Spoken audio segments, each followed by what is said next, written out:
Secretary of State for Work and Pensions. My name is David Goodhart. I'm head of the demography unit here at Policy Exchange. Chloe is the Secretary of State, is going to speak for about 25 minutes on themes mainly relating to the labour market. The Secretary of State, who was of course once the youngest MP in the House of Commons, no longer I assume, already indeed a veteran, a ministerial veteran of many departments, now has a very, very big one. Lots of big questions circling your department at the moment.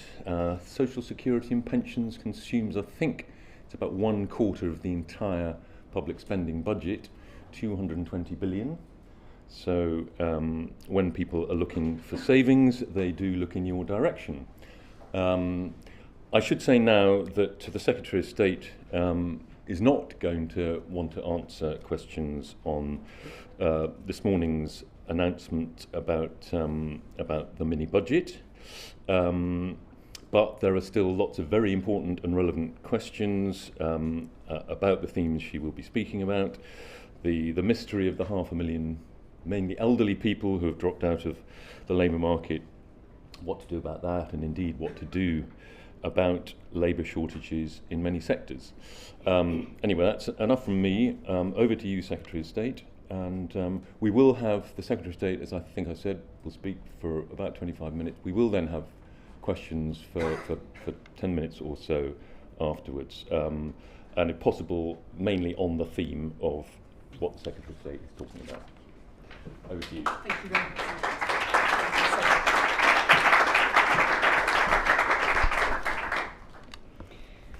Thank you so much, David, and it's an absolute pleasure to come and join you, whose work I've always admired and enjoyed reading, but also to come and join Policy Exchange, a think tank that I've followed over many of those years, as you say, which I've spent in Parliament and before that as well.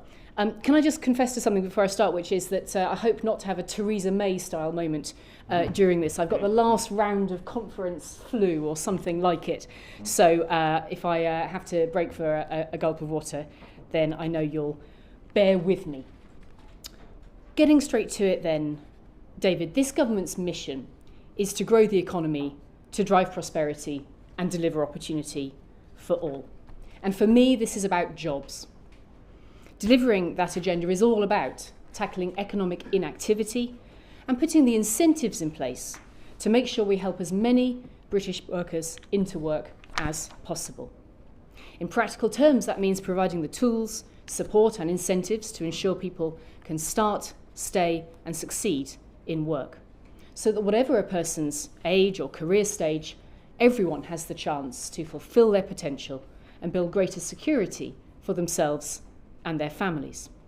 Everyone's talents must be included in growing our economy, and everyone should have the chance to grow. We need to be clear about what we mean when we talk about opportunity for all. It's the difference between someone having a job or not, having a pay rise or not, getting the education they need and any skills needed later in life or not, suffering from barriers like limited childcare choices or knowing that the kids are okay and you can go for it. We need to break down the barriers which can hold people back and smash the glass ceilings limiting ambition and advancement. So opportunity means successful incentives and support to move off benefits and into work. Opportunity means making work pay.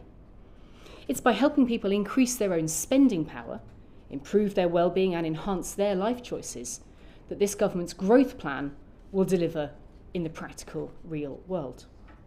The power of work to deliver opportunity and the sense of purpose and pride that it provides is something that's been important to me through my whole life, starting indeed at my education, which, like the Prime Minister, was at a comprehensive school and in fact in her constituency of rural southwest Norfolk. It's also a fundamental principle that's guided me for 13 years as a Norfolk Member of Parliament for Norwich North, and most recently in my previous role as the Minister for Disabled People, Health and Work.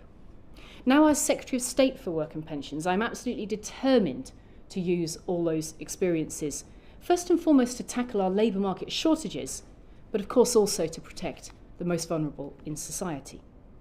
As the Prime Minister set out, in this country you should be able to go as far as your talents will take you.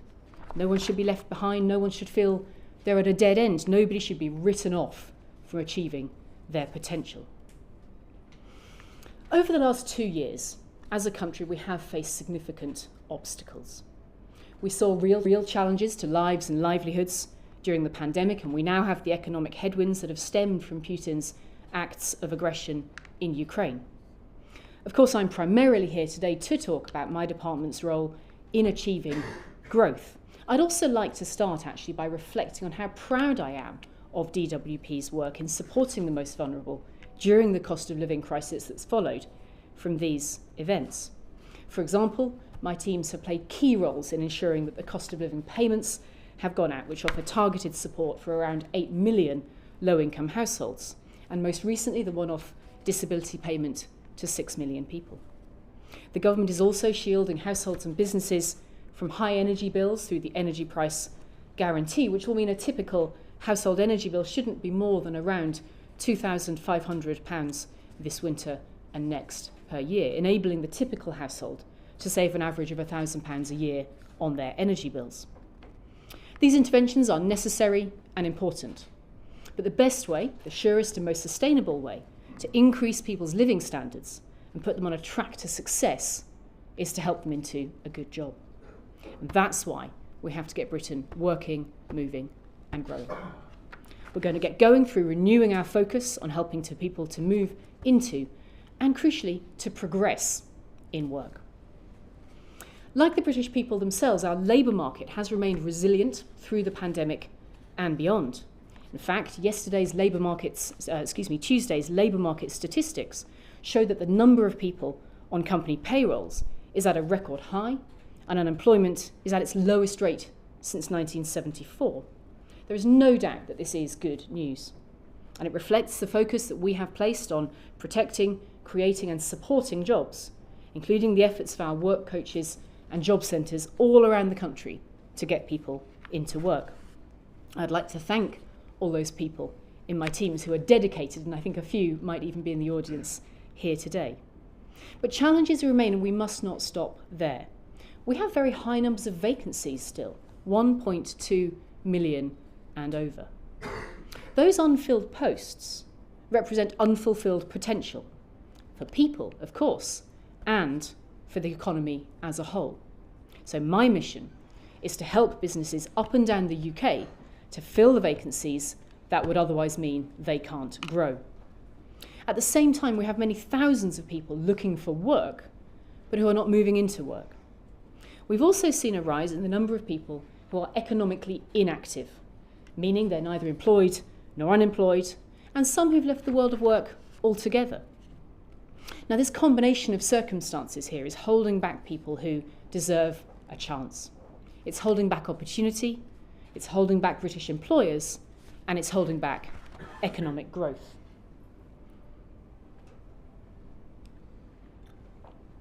So today, I would like to set out the 3 areas that I and my department will be focused on to help get the labour market moving and to realise its potential as a goldmine for growth and opportunity. Firstly, by reforming work incentives and support within the welfare system, we'll help more unemployed people to move into available jobs and for those already in work to increase their earnings. Secondly, by stopping the flow of people moving into economic inactivity, we'll help people return to the workforce by securing the role that's right for them and the support that people may need to remain in work so they can get the benefits of that drive for growth. And third, by forging a new deal with employers. We'll do our bit by helping businesses to fill their posts quickly, particularly in sectors with the tightest labour markets. But in return, we want businesses to play their part in growing the economy, which can include investing in and supporting and retaining workers within a flexible and inclusive workforce, improving occupational health practices so that they don't fall into being unwell. So first I'll turn to the welfare system. We have a good track record of getting people into jobs. The Way to Work campaign, for example, got 500,000 people into jobs in just 6 months. Of course, some people are not able to work, and we will always support them with dignity and with compassion. And as Secretary of State, I'm absolutely determined and passionate that our claimants should be given excellent support and that our welfare works for them. That's also why we have recently made changes so that people nearing the end of their life can focus on sharing the valuable time they may have left with the loved ones who matter most to them, rather than worrying about finances. For those who can work, though, we need to make sure we're doing enough. We need to make sure people have the right incentives and support in place to move into work or increase their earnings so that they no longer have to rely on universal credit. Around half the people on universal credit who are required to search for work have been claiming for over 2 years. With over 1.2 million vacancies, it is right that we are firm but fair in ensuring people are engaging effectively with the support available to take up the opportunities that are there. So that's why, as the Chancellor announced as part of his recent growth plan, we're strengthening the expectations on claimants, including about applying for jobs, attending interviews or increasing their hours in return for receiving universal credit. To get the country really working and growing, it's not enough just to move people into jobs. We need to help people move up, to up their hours, take a step up the career ladder, to up their pay. We know that our job centre programmes work, so to help our claimants, we're increasing the pool of people benefiting from our intensive work search support. This means an extra 100,000 claimants will benefit from crucial time with their work coach, helping them to increase their hours and thrive. The Chancellor and I recently announced changes to raise the earnings threshold even higher from January, and this will support our claimants to drive their career forward and will also put in place even stronger incentives for staying and succeeding in work. We're also rolling out new practical advice and support across all our job centres, implementing one of the recommendations of the In-Work Progression Commission. These reforms will give claimants the best possible opportunity to move into work, boost their hours and grow their incomes. Underpinning all of this is our programme to move claimants off the legacy benefits and onto universal credit. This is vital because universal credit removes cliff edges and incentivises work through the taper rate. We've strengthened this work incentive already this Parliament by reducing the taper rate from 63% to 55%, putting more money into the pockets of the lowest earners. The taper rate also allows employees and businesses to be more flexible about the hours that work for them and ensure that the amount of benefits they get change according to the amount of income they earn. Ultimately, though, the welfare system has always had a bottom line. If people don't engage, if people don't keep their promise in the claimant commitment, then they're not holding up their end of the bargain and benefits can be reduced. Turning to economic inactivity, how do we achieve what we've set out when it comes to in-work progression and help stop that flow from employment to inactivity? Through listening to businesses, we know that the tight labour market across the UK is making it more difficult to fill vacancies. As I've said, there's 1.2 million vacancies, a very large amount. Coupled with this, there are now 9 million working age people who are economically inactive, which is up by 630,000 since the start of the pandemic.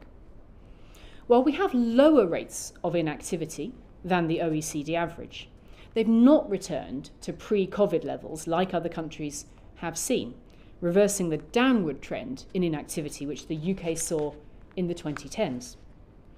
So my job is to help both claimants and employers here, and we're doing all we can to match the right people with the right roles. We're helping businesses to fill their gaps and we're mobilising untapped talent. We know that 1.7 million people who are not active yet in the labour market want to work. That is a waste of talent across the country. Now, economic inactivity is a rising trend, but we can't afford for more people to join it.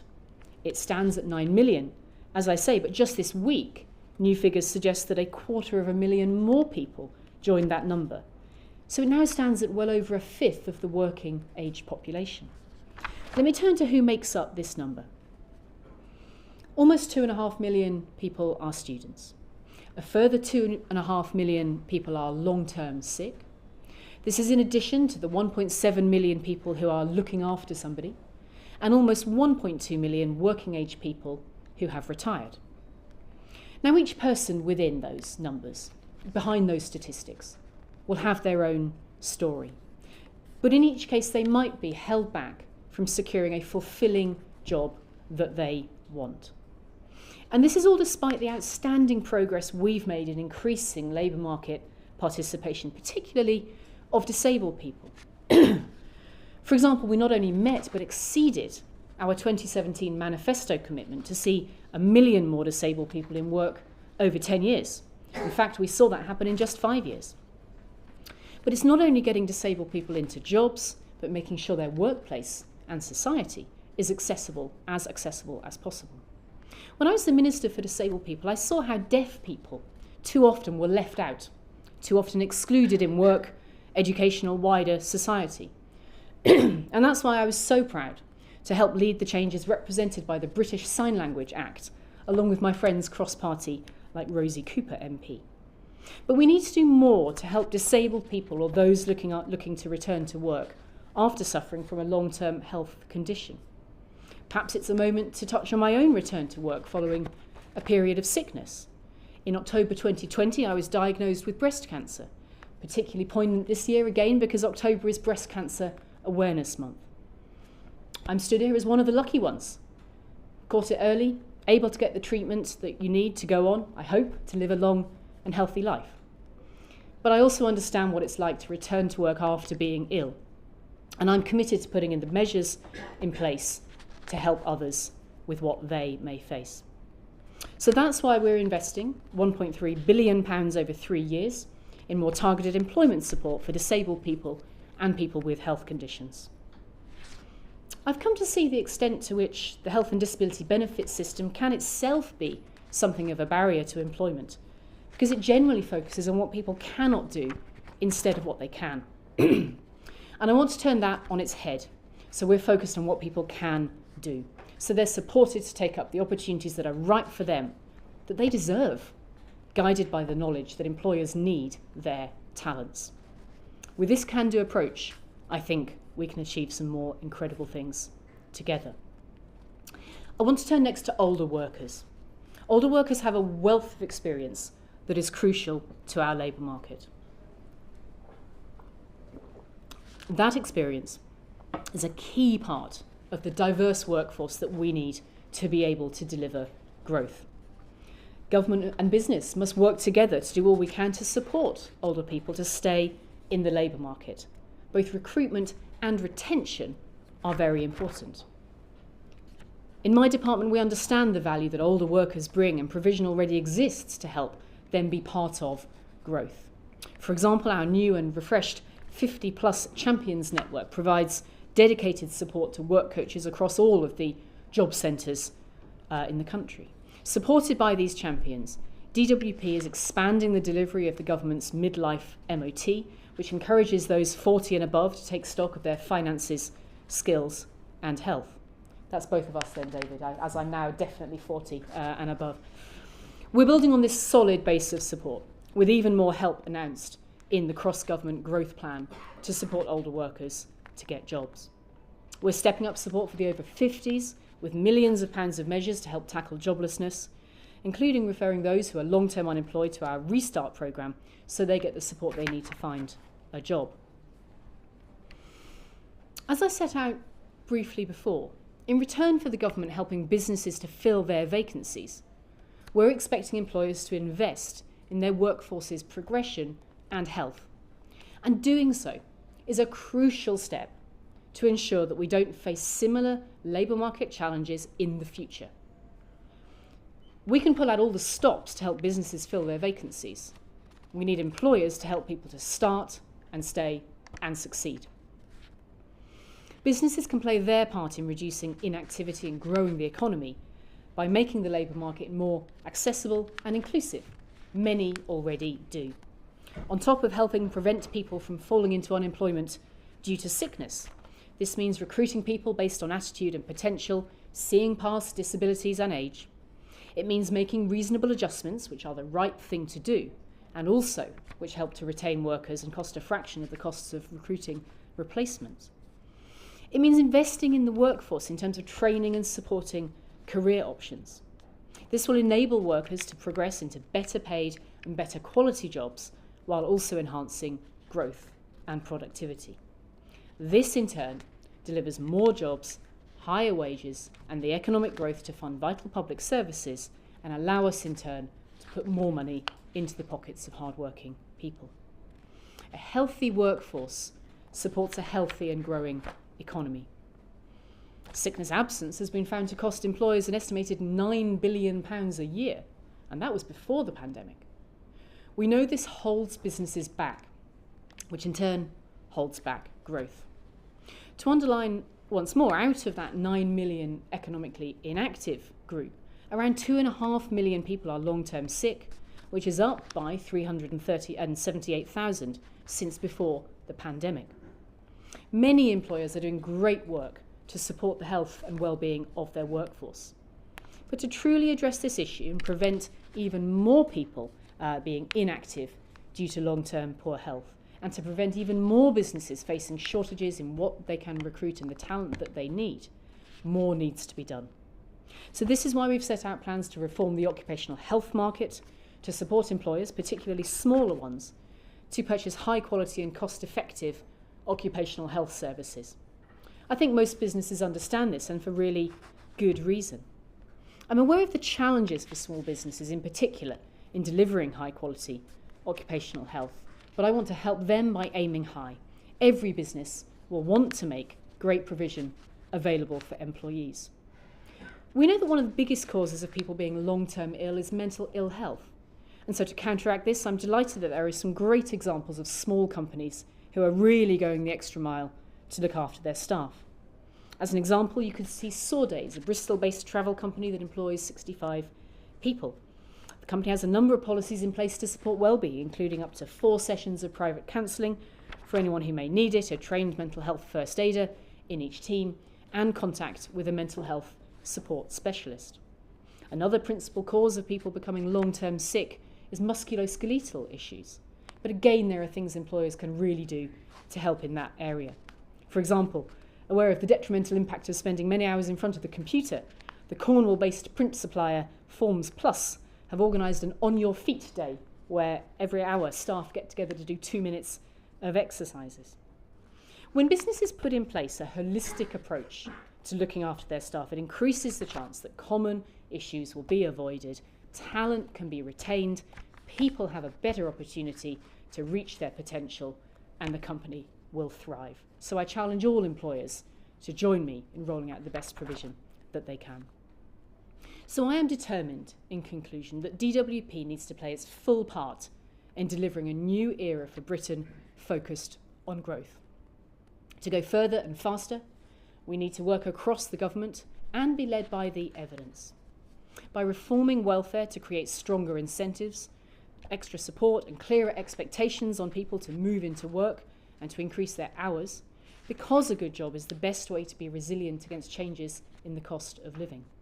By acting to reduce economic inactivity so we can help businesses to fill their vacancies and grow. By ensuring that the health and disability system focuses on what people can do rather than on what they can't, so their talent is not wasted. And by continuing to protect the most vulnerable at a time of many pressures and anxieties. With businesses working with us, we can play that full part together. We can unleash the full potential of our labour market. We are an aspiration nation. We are going for opportunity, and we're going for growth. Thank you.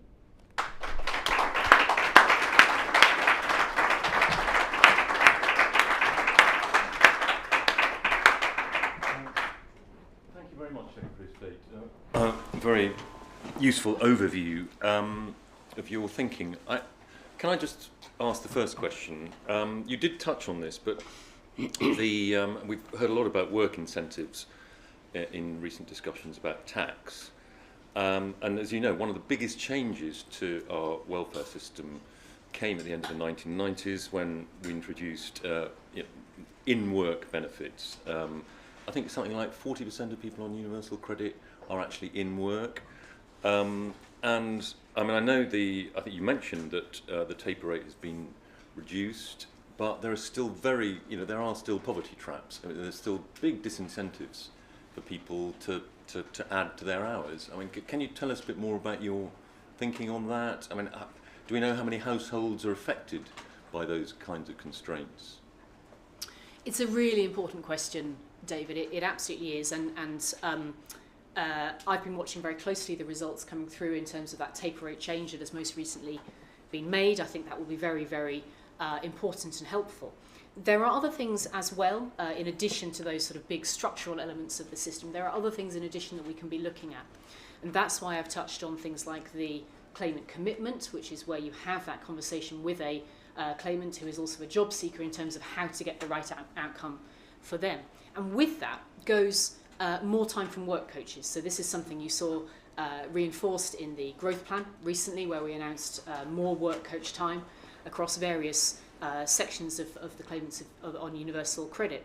But touching also on health and disability benefits, I think there really is something here to come back to discuss as well. You'll know we've got a white paper shortly to come out where there'll be much more detail, but I'm really keen to, as I've just said in my remarks, to look at ways that we can support people who do wish to work, those who do wish to work and where work's appropriate for them, to be able to do that without some of the disincentives, if you like, in the welfare system perhaps being in the way of that.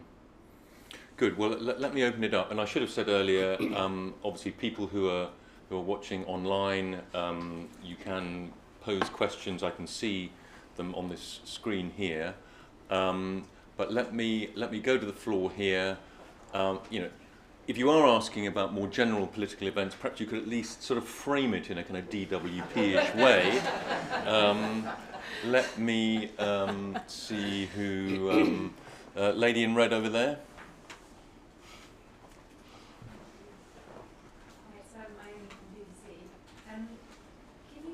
That there will be no more changes to the growth plan that you've talked about, particularly around tax cuts, in order to guarantee that there won't be spending cuts for departments like yours?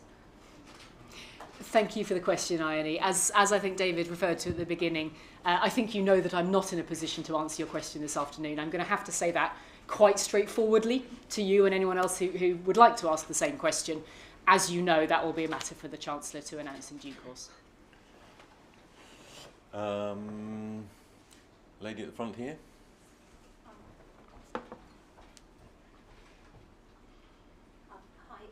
Oh, sorry, name and number and all that. Yes, that's exactly. I'm going to say I'm Anastasia Sergiev, and I'm a founder, and I am also a chairperson of Humanitaid, that's a charitable organization. So we aim at helping Ukrainian refugees who arrived here in this country under Homes for Ukraine government scheme to become independent and fend for themselves. And we have statistics. We had a survey done in August. 160 people were on that survey. We found out that the levels of education are very high. 80% have at least one university degree, and majority of them have experience in professional field. So the discrepancy is their level of English. So unfortunately, as they came obviously in haste from Ukraine, saving their lives and their children's lives, they did not think of learning English before coming to this country.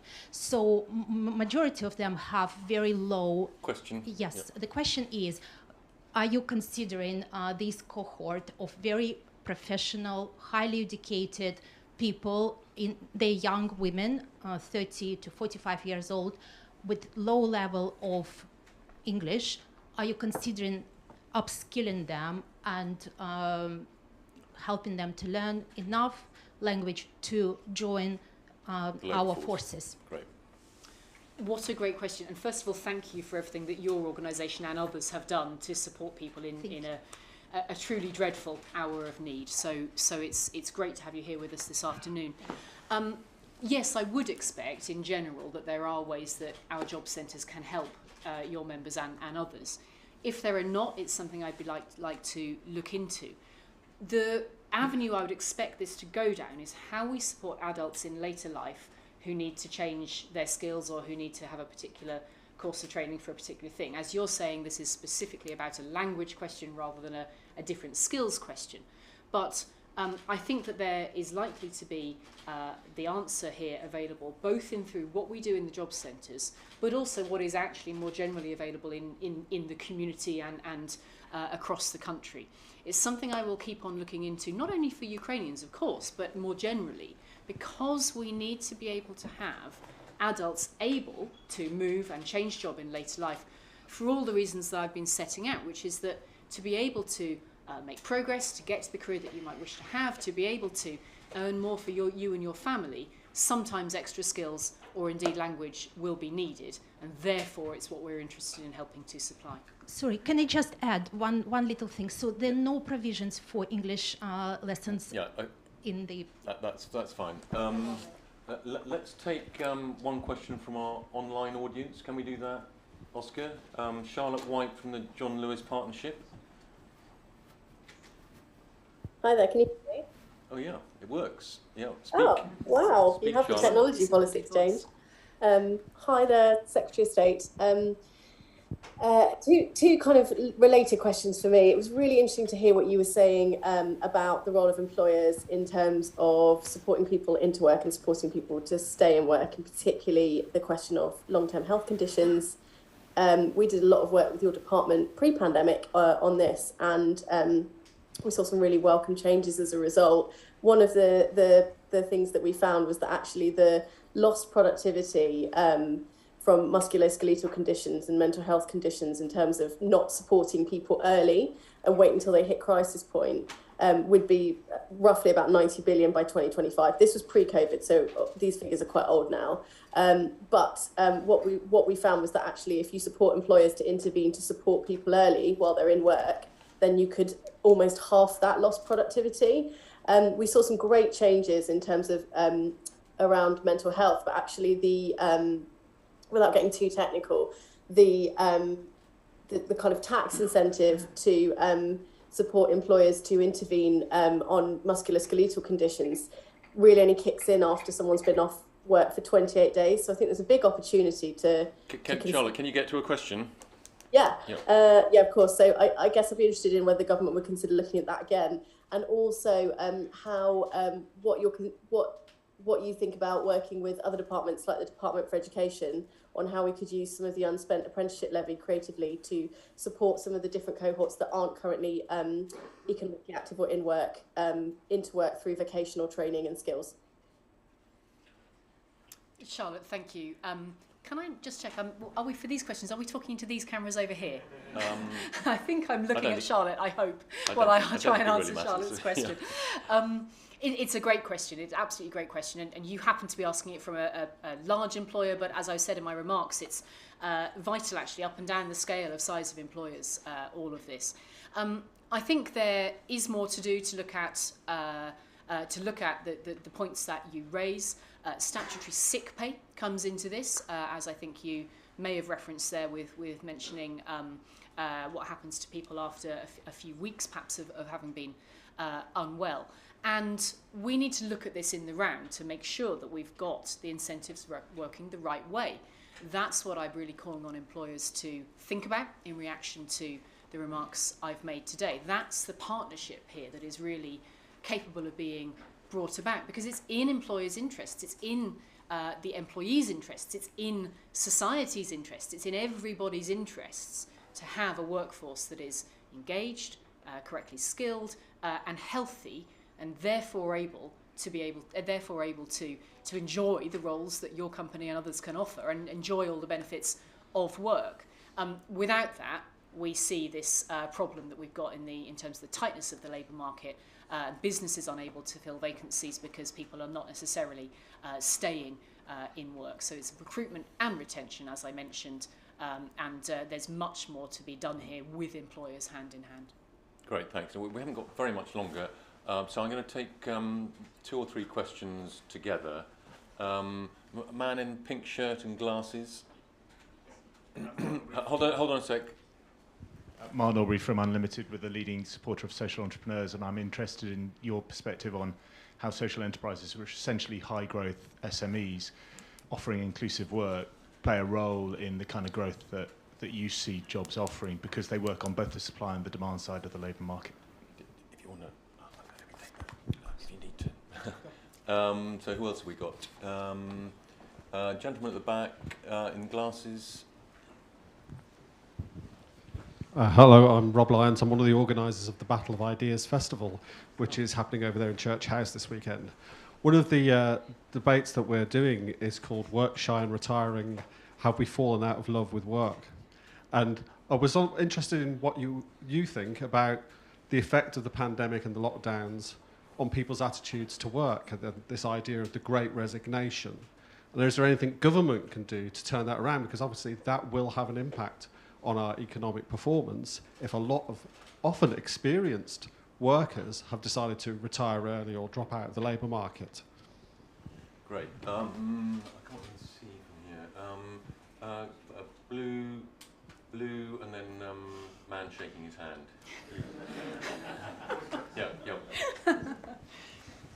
Thank you, Secretary of State. Jack Elson from The Sun. One word you didn't mention during your speech was immigration. How comfortable are you for immigration to increase, to plug the vacancies we have? And as a senior member of the Cabinet, you can't stand here and tell us whether there's going to be a U-turn on the mini-budget. Is that a sign that the government's in complete freefall? Shaky hand, man. Peter Walker from the Guardian. I'm actually going to ask you an on-topic question. You went on quite a lot about the 2.5 million people who are long-term sick. Quite a lot of those have got chronic illnesses, which are due to lifestyles. And it's obviously very important you do what you can to get them into work. But at the same time, you've got a health department and a number 10, which is pushing back very heavily against any public health measures seen as nanny state. And they're even being rolled back from the minor measures that was brought in under the last government. Is this a slightly contradictory thing to be doing? Okay. Okay, great. Over to you. And thank you for the pen and paper, as I now have plenty of notes. Great, well, thank you. What a good set of questions. The Social Entrepreneur organisation, I mean, I'm so pleased you've come to be part of this conversation, because I think you're absolutely right. Your members will no doubt be able to play a very large role here. And in particular, I would anticipate that we'd be able to see quite a lot of innovation coming from your members, different ways of doing things, probably highly responsive to employees and to the work network, because you're likely to be smaller organisations. And that's really great. Large organisations obviously are capable of learning and listening as well. I wouldn't want the John Lewises of the world who are online to think otherwise. But this is the field that we have to do more in, isn't it? It's working out what is going to be successful. I would far rather that entrepreneurs and businesses can explain that. I'm here to give encouragement to that and to help fill those vacancies in terms of being responsible for job seekers who are ready to do so. But I want to hear from you with what those ideas are just as much. So please do encourage your members to be part of that. On the Battle of Ideas, and I wish you well for your event at the weekend, you make an absolutely great point. This is in part to do with a trend that we also see elsewhere in the world. So I think the Great Retirement that you mentioned is the American word for it, and we see it in other countries. And as I mentioned in my remarks, we have seen a particular element of this here that has changed somewhat since the pandemic. Now, the work I'm doing in government at the moment is to look more closely at the causes here and to look more closely at the different groups that are affected. Because as I set out in my remarks, it's not only, if you like, the sort of 50-plus bracket, which I think is the group in your question. There's other groups as well. So there's going to be a range of things we can do that may well work for a range of different groups here, and that's the breadth of what I'm seeking to do. If I may, just in response to your question, there is another thing I think we ought to consider, which is some people perhaps make the easy mistake of assuming that the pandemic changed things because everybody could now work from home, or that everybody, by logic, works behind a computer screen. And I really just want to emphasise that, of course, that's not the case. We have such a variety of workplaces across the country. We have to be able to think really broadly here about what work looks like today and tomorrow, informed by our past experiences, but not held back by them. To Jack from the Sun, thanks for your question. I think it makes every sense, in line with what I've set out in my speech, to be able to focus on getting British people into the jobs that are here in this country. That is my focus, as you've heard me explain pretty firmly. But I think there is a role for some migration. There will be some skilled roles that cannot immediately be filled, for example. So I think essentially there is a balance that is capable of being struck. Coming on to Peter, then finally from The Guardian, you make a very thought-provoking point here about the extent to which a person is responsible for their own lifestyle, or a government or another person could be, another agency could be responsible for that lifestyle.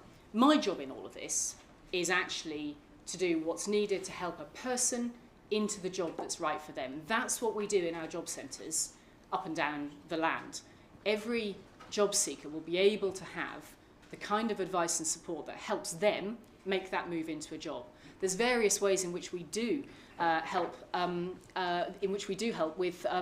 with health and related treatments. So, for example, we have programmes that help people to get employment advice at the same time as talking therapy, as a way to get those with mental ill health back into the workplace. We have other methods of supporting people, as I've already laid out, in terms of those with, in terms of disabled people or those with long-term health conditions, where we can help take the right steps, often and ideally hand in hand with employers, actually, to be able to again get that person into the role that's right for them. That's what my organisation does, and I'm actually very, very proud of the way that we do that. It's not, I don't think, a case of the wider issues that you mention. It's about how we focus on individuals and help them properly. Good. I'm afraid we're going to have to let the Secretary of State go now, draw it to a close. Sorry not to have been able to get all your questions, and particularly online, lots of questions we couldn't take, but thank you very much, everybody, and thank you, Secretary of State.